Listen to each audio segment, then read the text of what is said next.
Another drink, sir? No, thank you. Excuse me, is anyone sitting here? No. Please, have a seat. That's better. My feet are killing me. Have you been here long? No, but I just flew in this morning and I haven't had a chance to sit down since then. Oh. Where have you come from? From Manila? Is this your first visit to Australia? No, I have been once before, but it was a long time ago. And have you been to Sydney before? No, it's an amazing city. Yes, it has its points. But you're lucky to live in Manila. It's a fascinating city. What about yourself? Do you live in Sydney? No, I live in Melbourne. I'm just here for the conference. I'm going to Melbourne later. What's the weather like there? Not too good in winter, but at the moment it should be okay.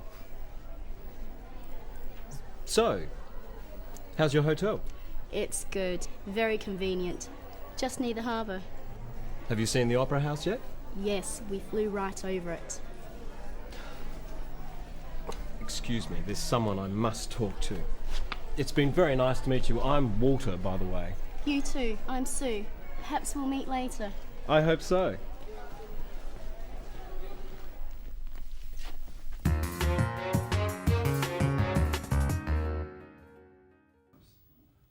Today, we're looking at a typical conversation you might have with someone you've only just met.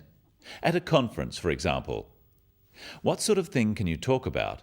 And what topics should be avoided? Let's look at how Walter and Sue get acquainted. Sue breaks the ice or starts the conversation. Excuse me, is anyone sitting here? No. Please, have a seat. That's better. My feet are killing me. We can tell from how Sue speaks to Walter that they haven't met before. She is very polite, and so is he. But then she says something more personal, and this is the icebreaker. That's better. My feet are killing me.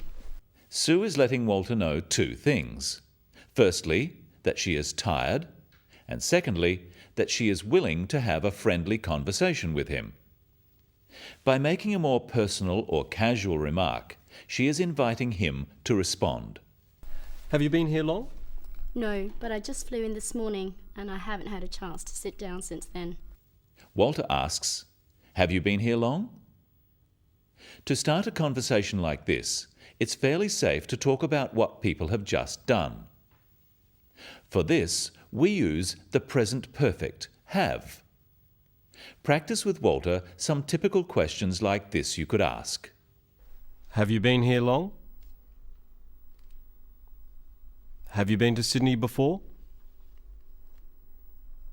Have you seen the Opera House? Have you tried any restaurants? Questions that start with "have you" are yes-no questions, so they have a rising tone. Have you been here long?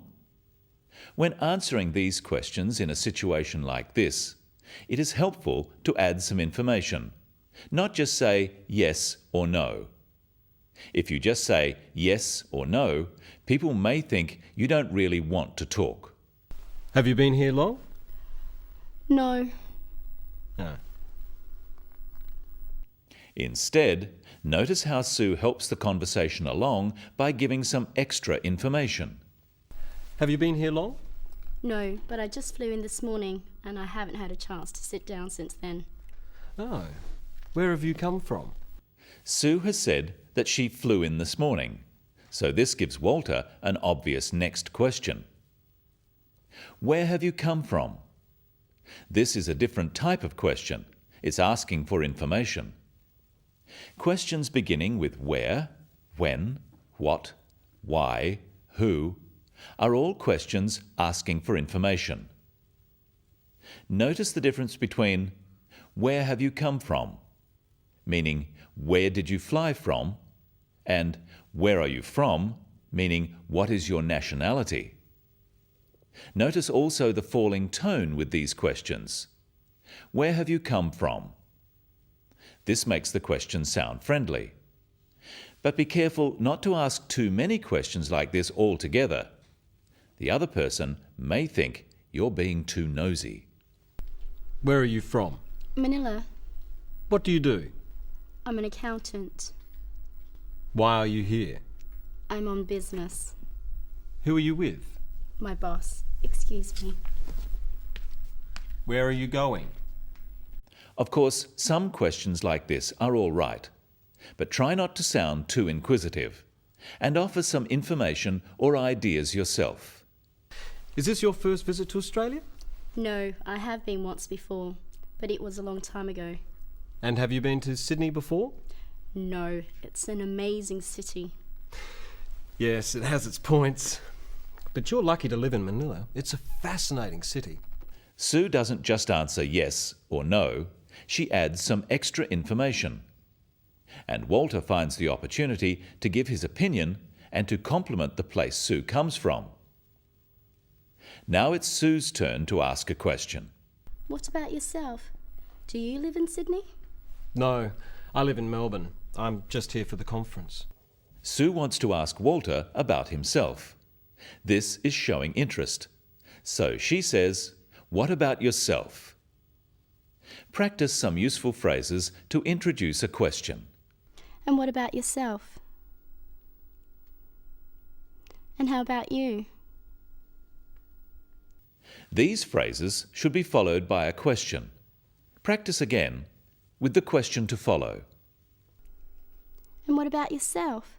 Do you live in Sydney? And how about you? Have you been here before? When meeting someone new on business, but in a social setting, there are a few safe topics.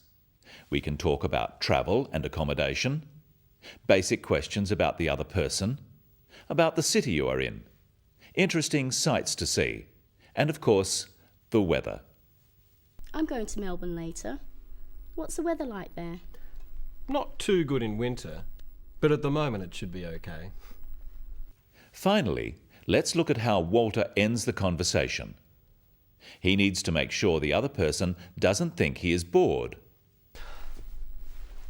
Excuse me, there's someone I must talk to. It's been very nice to meet you. I'm Walter, by the way. You too. I'm Sue. Perhaps we'll meet later. I hope so. He gives a reason why he must go, then says, "It's been very nice to meet you." Practice some useful phrases for ending a conversation with Walter and Sue. Well, it's been very nice to meet you. Nice to meet you too. It's been good to meet you. You too. I have enjoyed talking to you.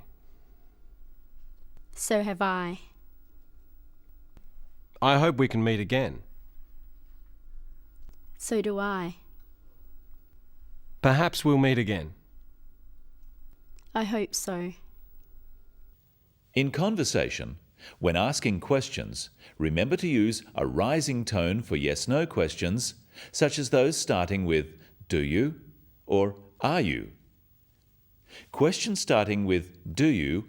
ask about regular actions and about likes and dislikes or opinions. Do you travel often?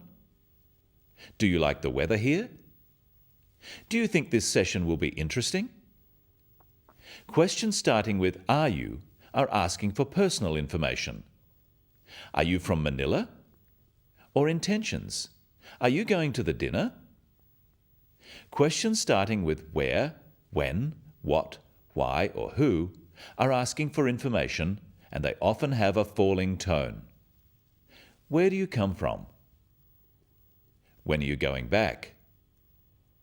People from different cultures have different ideas about what are reasonable topics for conversation between strangers. So at first, it is safest to stick to general topics, such as travel, the weather, places, and of course, the business you are in. And remember, to keep the conversation going, offer information. Don't just ask questions. That's all today on the Business of English. See you next time.